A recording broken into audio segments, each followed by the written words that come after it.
Hablemos de los principales instrumentos de derechos humanos existentes. Vamos a hacer un resumen, ¿no? Primero, la Declaración Universal de los Derechos Humanos, que data de 1948. Es el documento fundamental del sistema internacional de derechos humanos. Establece los derechos y libertades fundamentales que deben ser universales, protegidos. El Pacto Internacional de Derechos Civiles y Políticos de 1966. Este reconoce derechos como el derecho a la vida, a la libertad, a la seguridad personal y a la igualdad ante la ley y entre otros. El Pacto Internacional de Derechos Económicos, Sociales y Culturales de 1966, que reconoce derechos como el derecho al trabajo, a la educación, a la salud y a un nivel de vida adecuado. La Convención sobre la Eliminación de todas las formas de discriminación contra la mujer de 1979 busca eliminar la discriminación contra la mujer en todas las esferas de la vida. La Convención sobre los Derechos de Niños de 1989, que reconoce los derechos específicos de los niños y niñas, como el derecho a la supervivencia, al desarrollo y a la protección. La Convención contra la Tortura y otros tratos o penas crueles, inhumanos o degradantes, que data de 1984. Prohíbe la tortura y otros tratos crueles. La Convención Internacional sobre la Eliminación de todas las formas de discriminación racial de 1965, que busca eliminar la discriminación racial en todas sus formas. Estos son algunos de los principales instrumentos internacionales de derechos humanos que han sido ratificados por la mayoría de los países del mundo. O sea, todos los países que forman parte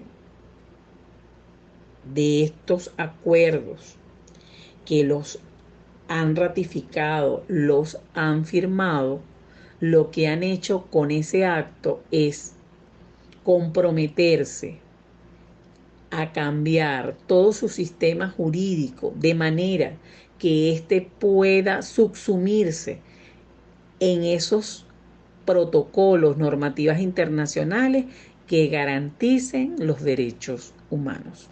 Los sistemas internacionales de protección de los derechos humanos. Bueno, estos son unos sistemas que ofrecen mecanismos de vigilancia, denuncia y reparación de violaciones a los derechos humanos a nivel internacional y regional. Permiten a los individuos y grupos acceder a instancias supranacionales cuando los recursos internos se han agotado. Tenemos el sistema universal, que es el sistema de Naciones Unidas, donde está implicado los siguientes instrumentos: la Declaración Universal de los Derechos Humanos, Pacto Internacional de los Derechos Civiles y Políticos, Pacto Internacional de Derechos Económicos, Sociales y Culturales, órganos de vigilancia como el Comité de Derechos Humanos y el Consejo de Derechos Humanos. Está como sistema regional el Sistema Interamericano de Derechos Humanos, la Convención Americana sobre Derechos Humanos, la Comisión Interamericana de Derechos Humanos, la Corte Interamericana de Derechos Humanos. Y dentro de ese sistema regional existen otros sistemas como el Sistema Europeo de Derechos Humanos, el Sistema Africano de Derechos Humanos. Pero que a nosotros, realmente como venezolanos, los sistemas que usamos como esos mecanismos para defender, denunciar nuestros derechos y buscar esa reparación de derechos, de violaciones de derechos humanos, tiene que ver con el sistema universal y el sistema regional. Hablemos un poco sobre el Protocolo de Derechos Civiles y Políticos.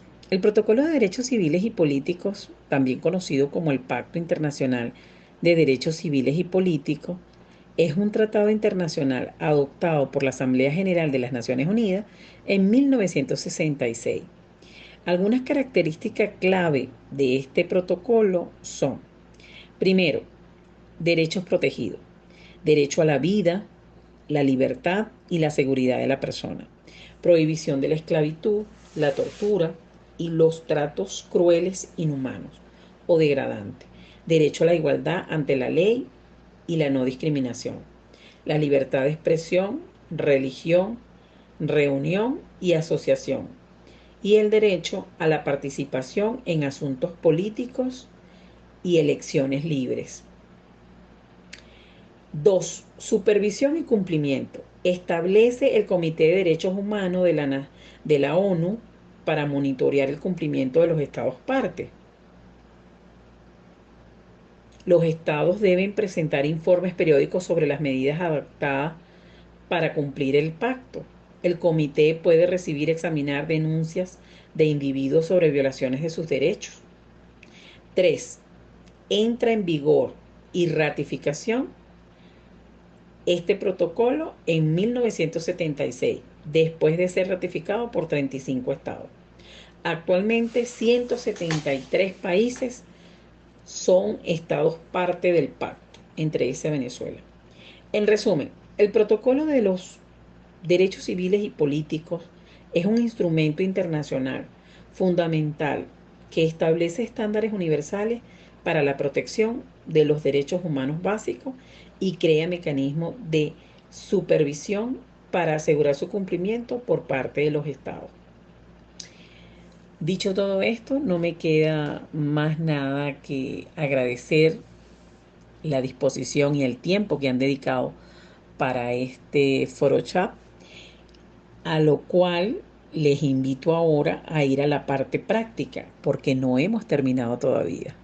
Así que nos falta un ejercicio práctico para más o menos ir ensayando, practicando con relación a la visibilización de una violación de derechos humanos y cómo, partiendo de este protocolo, pudiéramos hacer para reconocer y poder tomar acción.